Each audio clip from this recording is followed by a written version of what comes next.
ಎಲ್ಲ ನನ್ನ bike taxi ಚಾಲಕರಿಗೆ ನಮಸ್ಕಾರ. ನಾನು ಆದಿ ಮಾತಾಡ್ತಾ ಇದ್ದೀನಿ. ಇವತ್ತು ನಾವು ಈ ವಿಡಿಯೋ ಮಾಡ್ತಿರೋ ಮುಖ್ಯ ಉದ್ದೇಶ ನಮ್ಮ ಬೈಕ್ ಟ್ಯಾಕ್ಸಿ ಚಾಲಕರೆಲ್ಲರೂ ಕೂಡ ಸಿಹಿ ಸುದ್ದಿ ಹೇಳೋಣ ಅಂತಾನೆ ಬಂದಿದೀವಿ. ಅದ್ರ ಬಗ್ಗೆ ಮಾಹಿತಿ ನಮ್ಮ ಪ್ರಸಾದ್ ಅವರು ಇನ್ನಷ್ಟು ಮಾಹಿತಿನ ಹೇಳ್ತಾರೆ. ಕಳೆದ ತಿಂಗಳು ಆಟೋ ಯೂನಿಯನ್ಗಳಿಂದ ಬೈಕ್ ಟ್ಯಾಕ್ಸಿ ಚಾಲಕರಿಗೆ ಕಿರುಕುಳ ದೌರ್ಜನ್ಯ ಮಾಡಿದ ಘಟನೆಗಳು ತುಂಬಾ ಆಗಿವೆ. ಇದರ ಕುರಿತು ನಾವು ಕರ್ನಾಟಕ ಹೈಕೋರ್ಟ್ಗೆ ಮನವಿ ನೀಡಿದ್ದೇವೆ. ನಾವು ತುಂಬಾ ಹೆಮ್ಮೆಯಿಂದ ಹೇಳುವ ವಿಚಾರ ಏನಂದ್ರೆ, ಹೈಕೋರ್ಟ್ ನಮ್ಮ ಬೆಂಬಲಕ್ಕೆ ನಿಂತಿದೆ. ಹೈಕೋರ್ಟ್ ತನ್ನ ಆದೇಶದಲ್ಲಿ ಆಟೋ ಯೂನಿಯನ್ಸ್ ಕಾನೂನು ಬಾಹಿರವಾಗಿ ಬೈಕ್ ಟ್ಯಾಕ್ಸಿ ಸೇವೆಗೆ ತೊಂದರೆ ನೀಡಿದ್ದಾರೆ ಎಂದು ಹೇಳಿದೆ.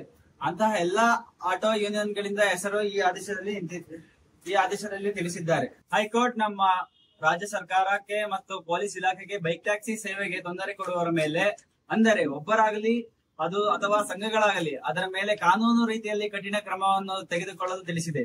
ಮತ್ತು ನಾವು ಪೊಲೀಸ್ ಇಲಾಖೆಯ ಜೊತೆ ಮಾತನಾಡಿದ್ದೇವೆ.